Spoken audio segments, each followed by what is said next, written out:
Bienvenidos a DNews. Somos Latinoamérica. Soy Magali Schwartzman desde Buenos Aires, Argentina, y estas son las principales noticias. Ecuador. La Comisión del Congreso recomienda juicio político contra Lasso. El informe recomienda enjuiciar políticamente al presidente por delitos contra la seguridad del Estado y contra la administración pública por el caso Encuentro.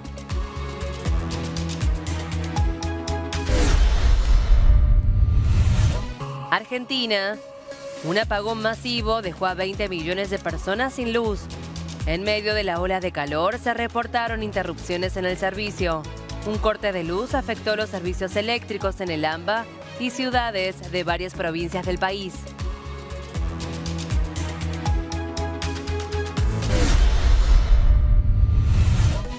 Colombia. Hallan el cadáver de Siopas, el segundo al mando del Clan del Golfo. El cadáver habría sido lanzado de un auto en movimiento a pocos kilómetros de Antioquia.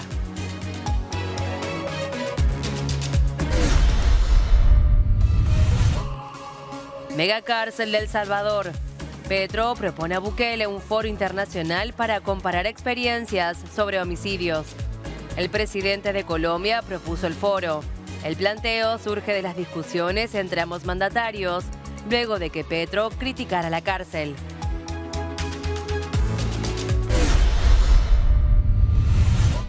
Grecia. Renunció el ministro. El ministro de Transporte de Grecia anunció su renuncia después de que al menos 36 personas perdieran la vida al chocar dos trenes.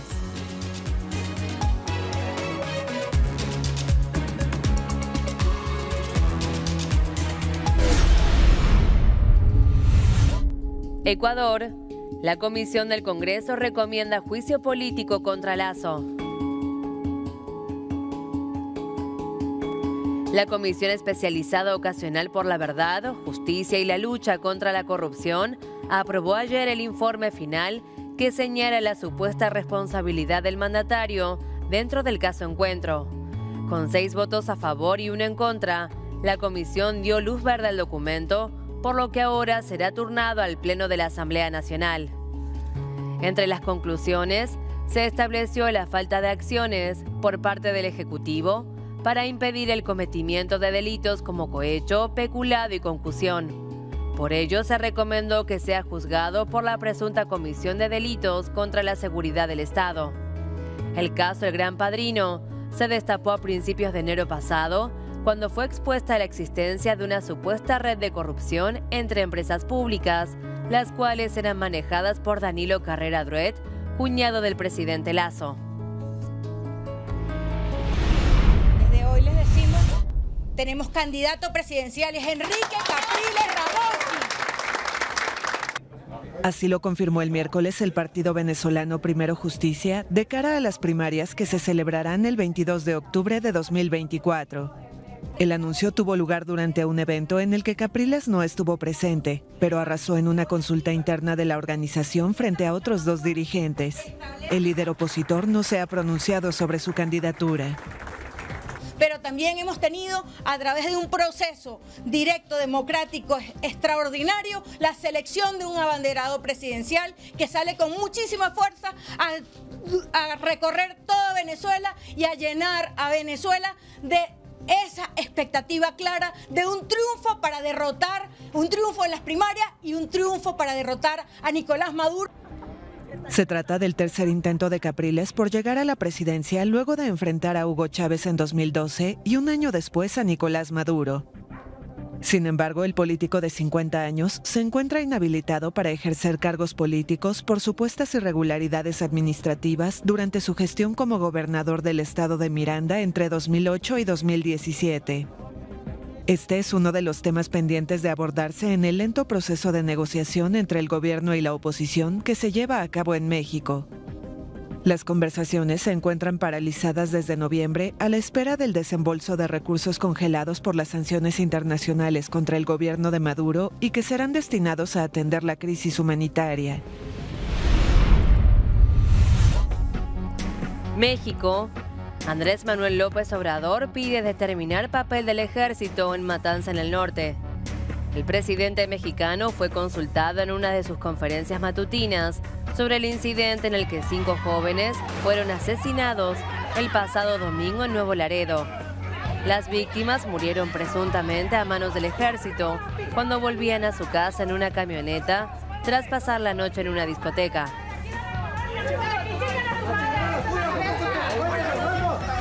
Las autoridades militares ya están también coadyuvando en la investigación para que si resultan responsables los miembros del ejército sean castigados.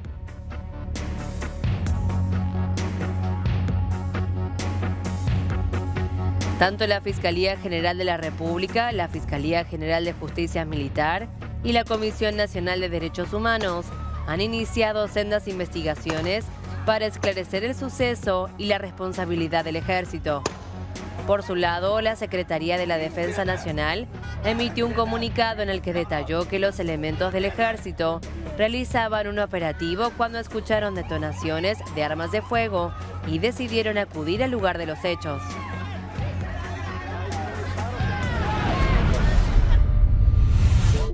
Paraguay. La Federación Nacional Campesina se movilizará el 30 de marzo. La concentración fue convocada para reclamarle al Estado el cese de los desalojos contra las comunidades campesinas e indígenas. De acuerdo con el ente, la concentración de la tierra en Paraguay es la más alta en el mundo y es la principal traba para el desarrollo de la industria nacional, expulsando a miles de jóvenes a otros países. Según la dirigente, Teodolina Villalba, refirió que el propósito de la movilización será repudiar el abandono del Estado a los diversos sectores paraguayos más necesitados. De acuerdo a una publicación de Naciones Unidas de diciembre de 2022, aunque las agricultores y campesinos de pequeña escala alimenten entre el 70% y el 80% de la población mundial, representan el 80% de las personas que pasan hambre en el mundo y el 70% de las que viven en la pobreza extrema.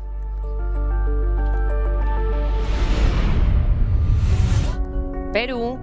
José Williams descartó la posibilidad de que Pedro Castillo declare de forma presencial ante el Congreso. El presidente del Parlamento indicó que la solicitud de Castillo para comparecer de manera presencial escapa de las manos del Legislativo, pues no es usual la asistencia de un expresidente en calidad de recluido. Hugo Chan, jefe del penal Baradillo, se conectó virtualmente a la sesión para que emita sus descargos sobre la investigación preparatoria, donde está incluido en calidad de testigo, aunque informó que el expresidente y su abogado no participarían en la audiencia. Castillo se encuentra en prisión tras el nuevo pedido fiscal de encarcelamiento preventivo por 36 meses se ha hecho por presuntamente encabezar una organización criminal durante su gobierno, la cual se decidió a obtener dinero a cambio de licitaciones fraudulentas de obras públicas. En esta indagatoria, la cual fue aprobada luego de que se le retirara su inmunidad como ex jefe de Estado, están involucradas su esposa Liliana Paredes y su cuñada Jennifer. Argentina. Un apagón masivo dejó a 20 millones de personas sin luz. Millones fueron afectados por un apagón masivo. El mismo se dio tras un incendio que produjo una falla en el sistema de alta tensión en una jornada de calor intenso. Los cortes afectaron a las provincias de Santa Fe, Mendoza y Córdoba, la región de Cuyo, la Patagonia y Buenos Aires. La situación en la capital dejó muchos barrios sin electricidad y trastocó la red del metro y los servicios ferroviarios. Se estima que el apagón afectó a unos 20 millones de usuarios. Por otro lado, la empresa que suministra agua corriente y cloacas en Buenos Aires y su periferia pidió a la población hacer uso racional del agua a través de un comunicado. En una nota dirigida al Juzgado Federal de Campana, con jurisdicción en la zona, el ministro de Economía, Sergio Massa, pidió investigar, perseguir y, en su caso, detener a los responsables de los gravísimos hechos que podrían encuadrar en los delitos de incendios y estragos, al expresar su certeza sobre la intencionalidad de lo ocurrido.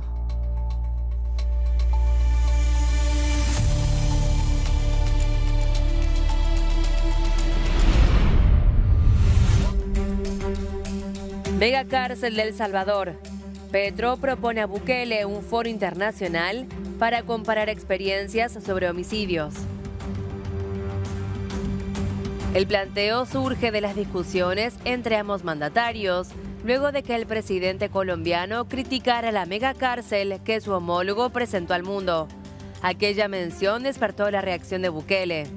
De más de 100 homicidios por cada 100.000 habitantes, ahora estamos en cifras de un solo dígito. Y la reducción fue rápida porque los muertos no se recuperan, escribió el mandatario salvadoreño. En respuesta, Gustavo Petro compartió un gráfico con el índice de homicidios entre 1962 y 2020. En él destacó que Colombia tiene su tasa más baja en los últimos 59 años. Actualmente el índice marca 13.3 homicidios por cada 100.000 habitantes, superando ampliamente la cifra de 85.2 cada 100.000 habitantes. El Salvador se encuentra desde marzo de 2022 bajo un régimen de excepción que suspende garantías constitucionales, tras una escalada de homicidios generada por la supuesta ruptura de un pacto con las pandillas.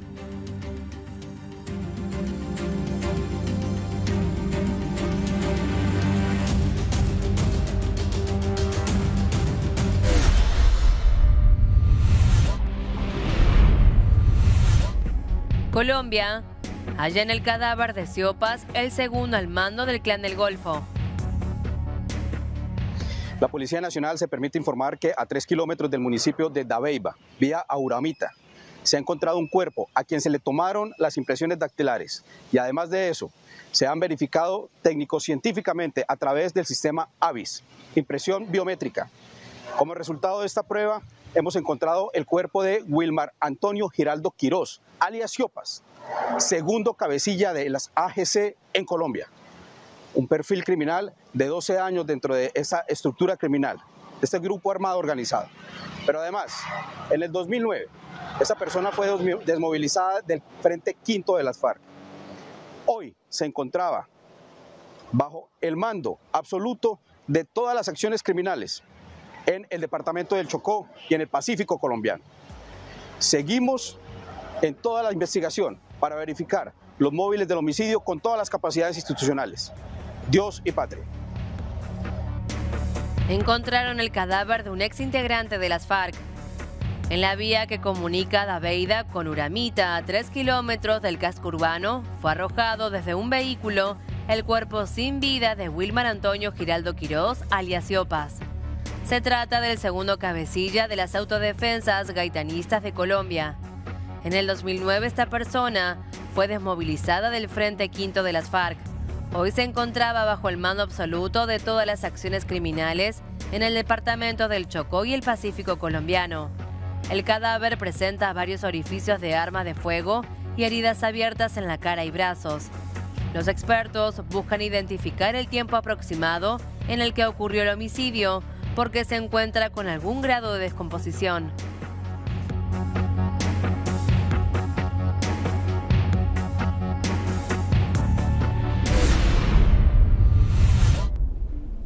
China se defendió nuevamente de los señalamientos de Estados Unidos que apuntan a que el COVID-19 se originó por un accidente de laboratorio. La portavoz del Ministerio de Relaciones Exteriores de China, Mao Ning, respondió el miércoles a los señalamientos que hizo el director del FBI, Christopher Wray.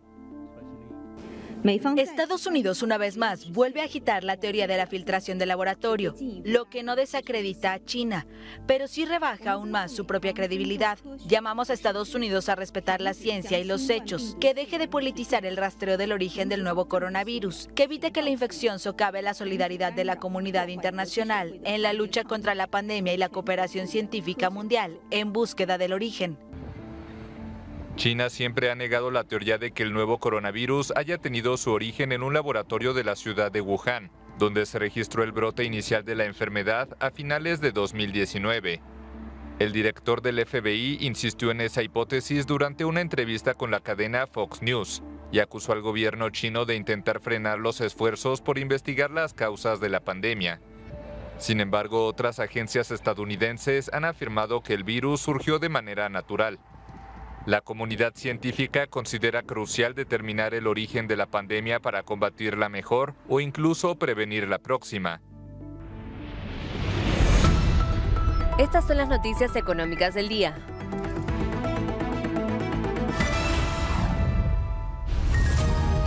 El dólar en Colombia vuelve a subir por segundo día consecutivo y cerró en 4.848 pesos colombianos. La divisa estadounidense mantendrá su volatilidad de marzo y su cotización oscila entre los 4.800 y los 4.900 pesos.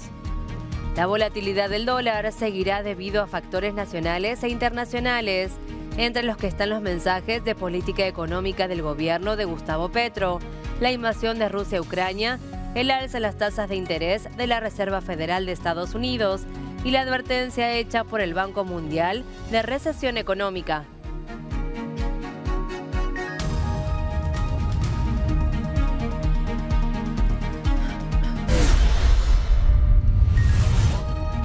Brasil aplicará un impuesto del 9.2% a las exportaciones de petróleo. El ministro de Hacienda afirma que la medida busca garantizar la sostenibilidad económica y pretende alrededor de 1.270 millones de dólares. Se trata de una medida acorde con el objetivo del gobierno de recomponer el presupuesto público, tanto desde el punto de vista de los gastos como de los ingresos.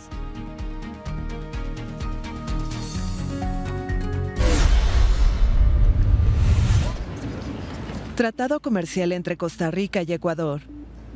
Reunidos en San José el miércoles, los presidentes Guillermo Lasso y Rodrigo Chávez suscribieron un acuerdo que facilita las exportaciones de mercancías y las buenas prácticas en materia de comercio y género. Este tratado de libre comercio con Costa Rica genera oportunidades para las pequeñas y medianas empresas del Ecuador. Según un comunicado de la Presidencia de Ecuador, el acuerdo también aborda derechos laborales y ambientales y de responsabilidad corporativa de las empresas beneficiadas. Es una señal al mundo de que las democracias que compartimos la idea, la noción, el ideal de que el sector privado debe generar riqueza junto al sector público, de que la igualdad de oportunidades para los ciudadanos es importantísima, que la equidad, la prosperidad compartida, todo en libertad, son fundamentales, se unen en comercio. El acuerdo ofrecerá acceso preferencial para el 97% de las exportaciones de Ecuador a Costa Rica, en particular para el papel, alambre de acero, textiles, línea blanca y productos de la pesca. Del lado de Costa Rica, los productos de exportación beneficiados son materias primas como hierro y acero, además de medicamentos o instrumentos médicos. Tenemos un lema que guía nuestra política internacional: más Ecuador en el mundo y más mundo en el Ecuador. Lo que hoy vamos a suscribir significa más Costa Rica en Ecuador y más Ecuador en Costa Rica, para generar oportunidades de empleo, de emprendimiento, y a través de esas oportunidades generar la prosperidad de nuestras sociedades. Se trata del primer acuerdo firmado por Lasso y Chávez desde que asumieron sus respectivos gobiernos. Ambos mencionaron que fue ideado en junio de 2022 y que lo promovieron tan rápido como pudieron.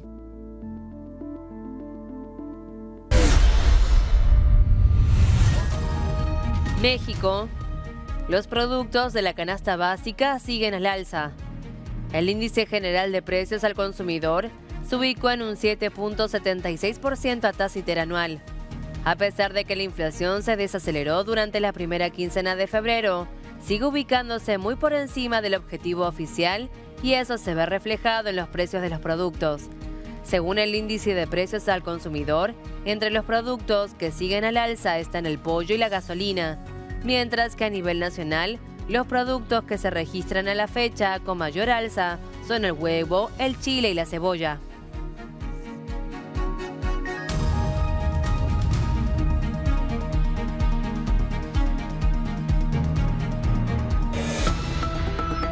Estas fueron las noticias económicas del día.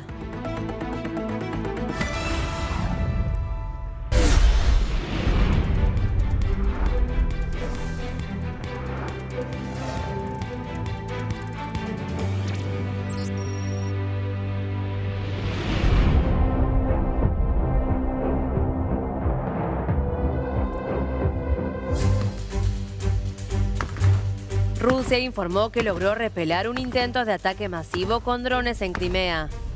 El ejército ruso comunicó que logró frenar la ofensiva ucraniana sin tener que lamentar ninguna víctima.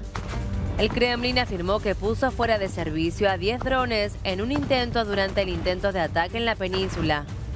La zona de Crimea, el territorio que desde 2014 es protagonista de las tensiones de ambos países, ha entrado nuevamente en la discusión luego de que las autoridades ucranianas reclamen nuevamente la soberanía de aquellas tierras. Ucrania afirma que sobrevivió al invierno más difícil de su historia. Las autoridades remarcaron que el país se encuentra asediado por los bombardeos masivos rusos que dejaron a millones de personas sin electricidad, un año después de que Moscú iniciara su invasión. Fue muy difícil y cada ucraniano ha experimentado esta dificultad, pero fuimos capaces de suministrar a Ucrania energía y calefacción, dijo su presidente Volodymyr Zelensky. En el terreno, las fuerzas ucranianas están bajo presión en el este del país, sobre todo en Bakhmut.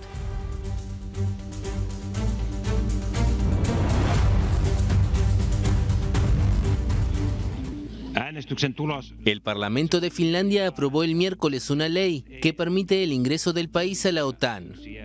Los diputados aprobaron esta iniciativa por 184 votos a favor y 7 en contra, aunque la entrada a la alianza militar aún depende de la venia de Hungría y Turquía. El proyecto contó con el respaldo casi unánime de los partidos finlandeses y solo un puñado de legisladores de extrema izquierda y extrema derecha se opusieron.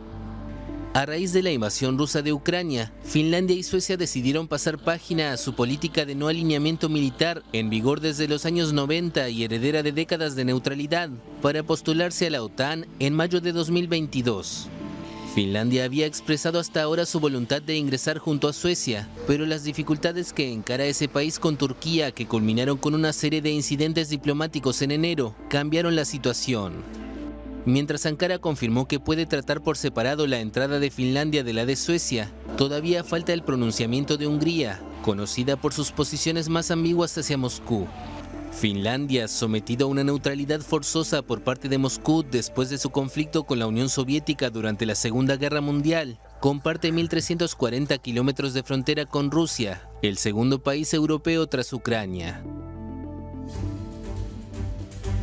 Los cancilleres de Rusia y China se reunieron por primera vez en Nueva Delhi. El encuentro se produce en medio de la reunión de los cancilleres del Grupo de los 20, que en esta edición acoge a unas 40 delegaciones, incluidas 3 organizaciones internacionales. En aquella cumbre se tratará la respuesta a la guerra de Ucrania. Además, la India espera que también otros temas relevantes, que incluyen la seguridad energética y alimentaria generada por la crisis global, así como los desafíos para combatir el terrorismo, consigan avances en las discusiones.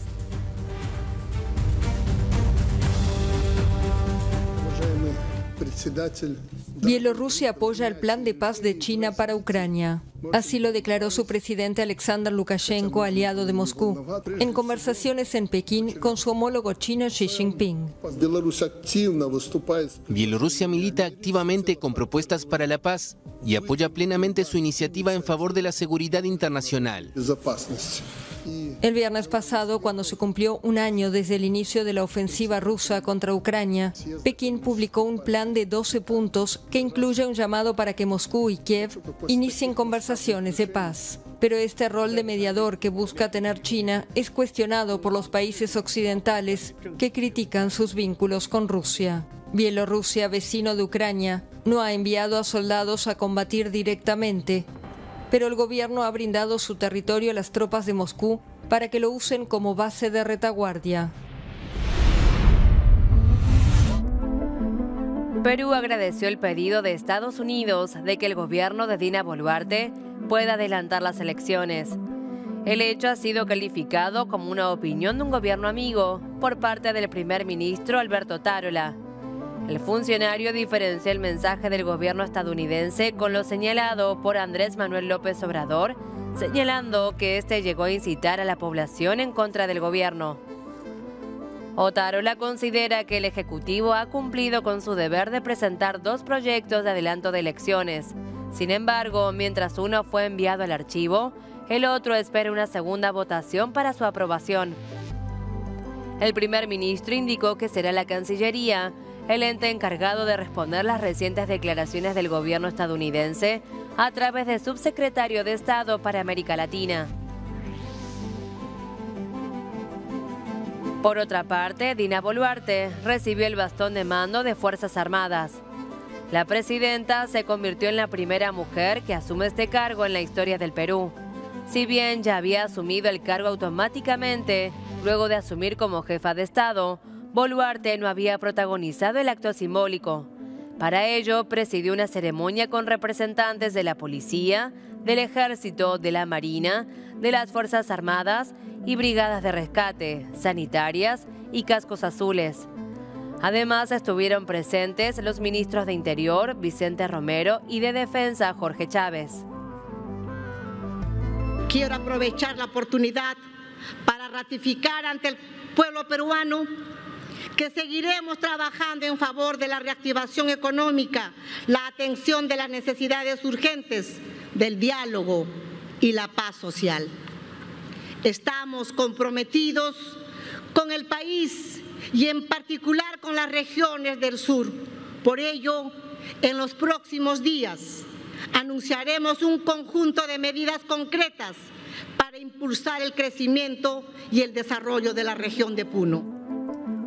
Por otro lado, Boluarte señaló que su gobierno anunciará pronto un conjunto de medidas concretas para impulsar el crecimiento de la región sureña de Puno.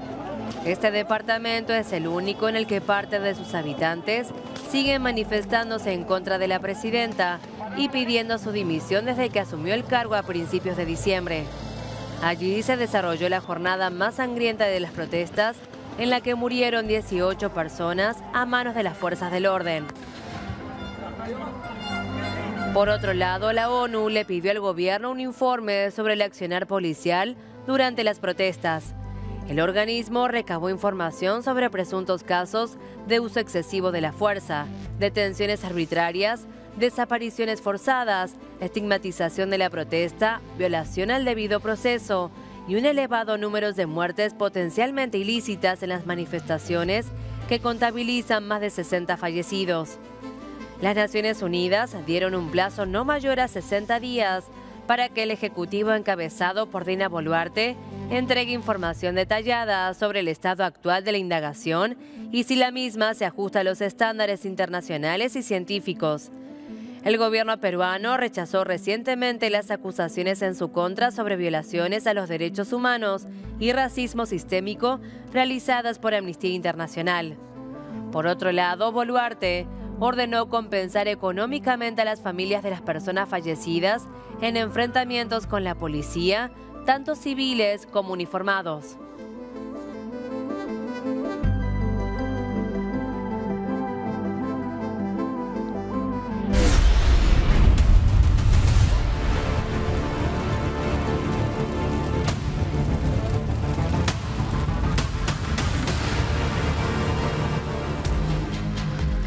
Argentina atraviesa el verano más cálido de su historia. Con 1.3 grados por encima de la temperatura normal, el periodo estival de 2022 y 2023 se alza como el más caluroso del país desde 1961. Una situación similar vivió la ciudad de Buenos Aires, la cual batió el récord histórico de 1906 a 2023 con una temperatura promedio de 25.6 grados, según un informe del Servicio Meteorológico Nacional. Como extra, se agrega que de los 5 veranos más cálidos en 117 años, 4 ocurrieron en los últimos 10 años. El panorama parece continuar por ese mismo sendero, ya que según las mediciones, este miércoles en la ciudad de Buenos Aires se registraron 37 grados de temperatura a las 15 horas, por lo que la ciudad estuvo a menos de 1 grado de romper el récord histórico de temperatura para el mes de marzo, que fue de 37.9 grados el 7 de marzo de 1952.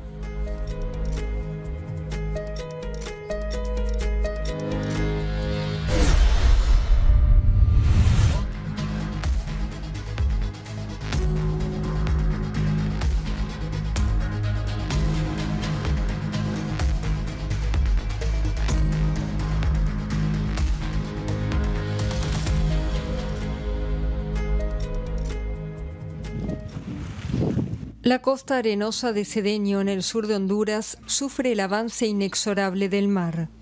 La subida de las aguas ha destruido casas, tiendas y clubes que solían acoger a los turistas. Si ya otra vez se mete el mar, ya tenemos que desalojar acá, tenemos que ver para dónde irlo. El ambiente de desolación es visible. La escuela Michel Asbun, a la que asistían unos 400 niños, quedó abandonada, igual que la sede de la policía o el parque central de la comunidad. Las fuertes marejadas han derribado parte de la barrera natural de Cocos, destruido muros, viviendas, un laboratorio marino, mansiones de ricos y famosos y negocios de pequeños emprendedores. Los habitantes más antiguos calculan que en las últimas décadas el mar se ha comido unos 600 metros de costa. Cuando yo vine aquí, la playa era una playa inmensa. Habían buenos restaurantes, buenos hoteles, todo.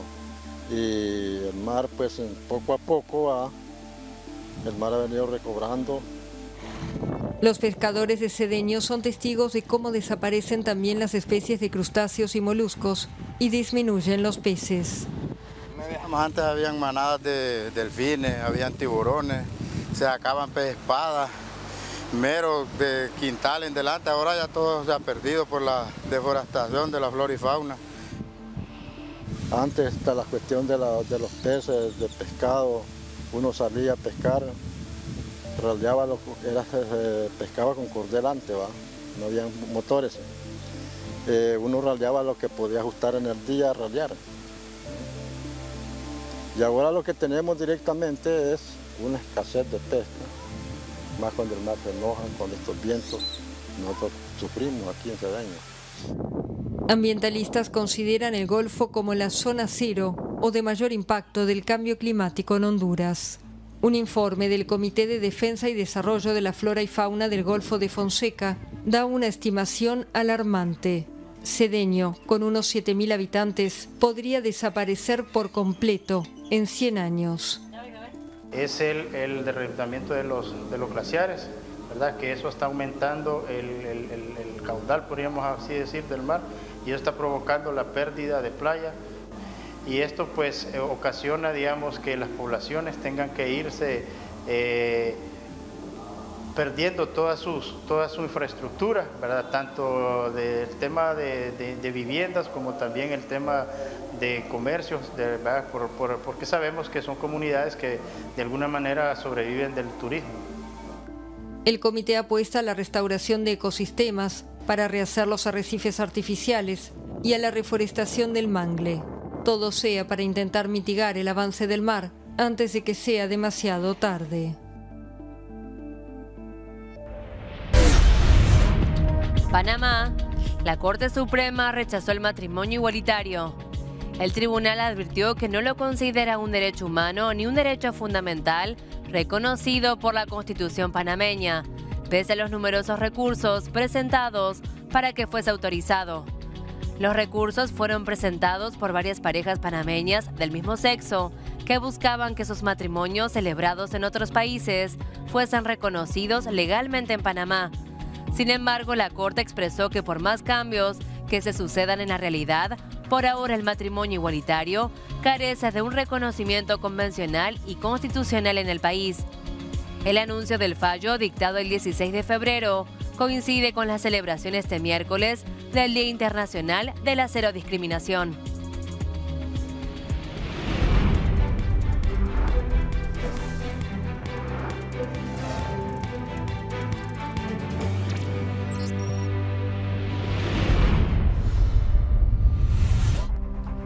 Así vemos cómo los equipos de recuperación trabajan para retirar los restos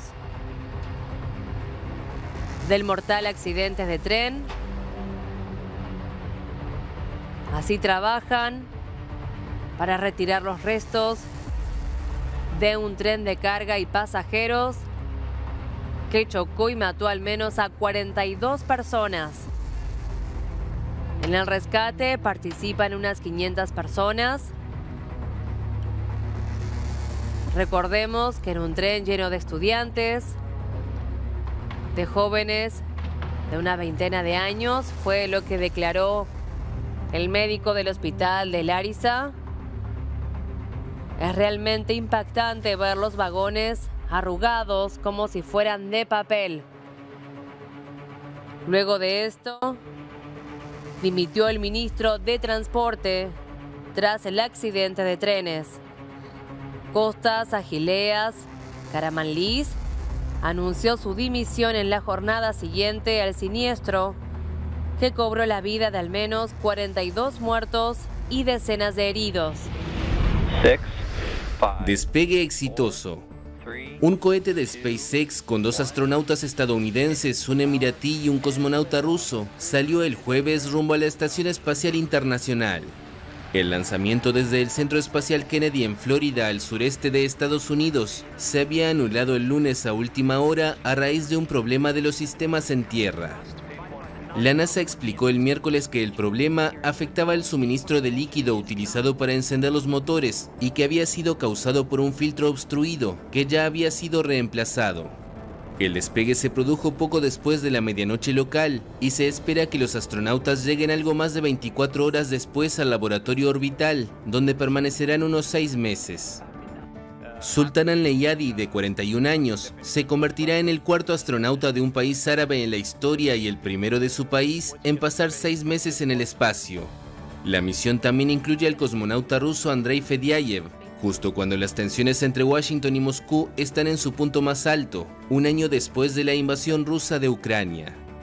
Se trata del segundo ruso en volar al laboratorio en una nave de SpaceX, aunque astronautas estadounidenses viajan regularmente en naves rusas Soyuz. Ya estaba previsto antes de la ofensiva de Moscú que los rusos viajaran con SpaceX y los estadounidenses con Soyuz, un programa de intercambio que se mantuvo. La Estación Espacial Internacional constituye uno de los últimos campos de cooperación entre ambos países. La justicia abrió una investigación contra la fiscal de la Nación por los cambios en el equipo especial de Cuellos Blancos. Las modificaciones impuestas por Patricia Benavides obedecerían a la existencia de unas comunicaciones telefónicas que la involucran en el proceso. El caso se remonta al 2018, cuando fueron difundidos una serie de audios sobre hechos de corrupción entre empresarios y personajes del Poder Judicial de aquel entonces, entre ellos Walter Ríos, expresidente de la Corte Superior del Callao, y César Inostroza, ex juez supremo prófugo de la justicia. Ante esto, Benavides acusó que la resolución del organismo judicial es nula y argumentó que el equipo especial de Cuellos Blancos no ha sido desarticulado, sino reforzado. En solo 6 meses se concluyó con las escuchas de la totalidad de los audios, lo que no se hizo en 4 años. La fiscal remarcó que en 6 meses se concluyó con todas las escuchas, algo que no se pudo hacer en 4 años. No quiero pensar que esta decisión obedece a los resultados que va obteniendo el equipo, que en los próximos meses va a concluir con la transcripción de los audios de contenido penal. Por otro lado, la Fiscalía abre una investigación contra un ministro de Dina Boluarte por supuesta corrupción. La indagatoria contra Alfonso Adriancén Ojeda, ministro de Trabajo y Promoción de Empleo, será llevada a cabo por el presunto delito de negociación incompatible o aprovechamiento indebido del cargo. De acuerdo con la institución, la investigación, que fue iniciada por la fiscal de la Nación, Patricia Benavides, también recae sobre el presidente del Seguro Social del Perú, Aurelio Orellana Vicuña, por el mismo supuesto delito. También será indagada la funcionario Crija Sayago Beso, asesora de la presidenta peruana Dina Boluarte, por el presunto delito de tráfico de influencias agravado. Según lo expuesto por la Fiscalía, la investigación preliminar corresponde al presunto interés indebido en el pago de poco más de 41 millones de soles por parte de Salud a una empresa. Suman 26 los casos de influenza aviar en Argentina. El Servicio Nacional de Sanidad y Calidad Agroalimentaria confirmó que han llegado 186 casos sospechosos y se han detectado resultados positivos en aves silvestres, de traspatio y en el sector comercial. El ente refirió que se analizaron 9 muestras de aves de traspatio de un local ubicado en la localidad bonaerense de Rauchén, en el Laboratorio Nacional del SENASA, de las cuales 8 resultaron negativas y solo una fue positiva. Al respecto, las autoridades precisaron que efectuarán las acciones sanitarias correspondientes en los predios afectados. Colombia alerta por un aumento significante de dengue. Las autoridades registraron casi 12.000 casos en lo que va corrido del año, de los cuales 162 han sido graves. Las autoridades de salud advirtieron que la enfermedad está presente en 17 departamentos y 103 municipios del país. Los departamentos de Sucre, Meta, La Guajira, Bolívar, Cundinamarca, Norte de Santander, Atlántico, Guaviare, Nariño y Arauca son los más afectados porque se encuentran por encima del número esperado de casos. El dengue, que en la mayor parte de Colombia es endémico, puede evolucionar en un cuadro potencialmente mortal llamado dengue grave o dengue hemorrágico. Ecuador confirmó la presencia de la variante Kraken de COVID-19. El Ministerio de Salud Nacional reveló que existen hasta el momento 10 personas contagiadas en suelo ecuatoriano. Kraken es un sublinaje de Omicron presente en 29 países, donde se ha visto un incremento considerable de contagios tras su detección. La variante se propagó desde finales de 2022 en Estados Unidos y Europa. A pesar de su alta transmisión, no hay evidencia que demuestre que sea más letal.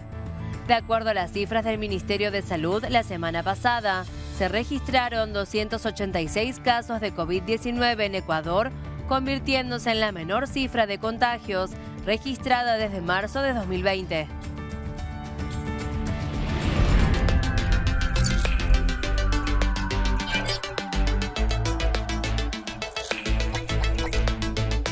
Se llevó a cabo el Summit anual de Our Crowd, una conferencia con sede en Jerusalén, donde startups tecnológicas anticipan lo que se viene en el mundo de las invenciones. En la cumbre se presentó el prototipo de primer vehículo volador eléctrico para uso personal, desarrollado por una empresa israelí. Buscan que el mismo pueda ser utilizado con las mismas funciones que tiene un automóvil. En la empresa aseguran que ya vendieron 300 ejemplares por anticipado y que empezarán a entregar los vehículos en un plazo de 2 años. Our Crowd también puso un pabellón particular de alimentos y vegetación, con decenas de stands de exposición de distintas startups. Una de las más concurridas fue la de Plantish, compañía que desarrolló la posibilidad de comer salmón sin necesidad de pasar cerca de una salmonera o de una pescadería. Salmón hecho a base de plantas.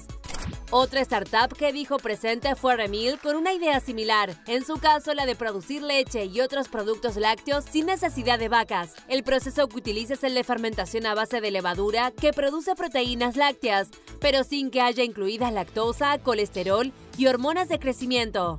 También aparece Azufresca, una compañía de origen israelí que desarrolló una herramienta para extender la vida de frutas o verduras. Se trata de una cáscara transparente, fina, sin sabor ni aroma y que puede ser utilizada para recubrirlas y así reducir drásticamente los desperdicios de alimentos que no llegan a ser consumidos. Si hablamos de inteligencia artificial, IDD busca crear directamente lo que llama humanos digitales. La idea es que el software que desarrollaron puede fabricar con apenas el ingreso de un texto de referencia más una fotografía, un video de esa persona recitando esas palabras.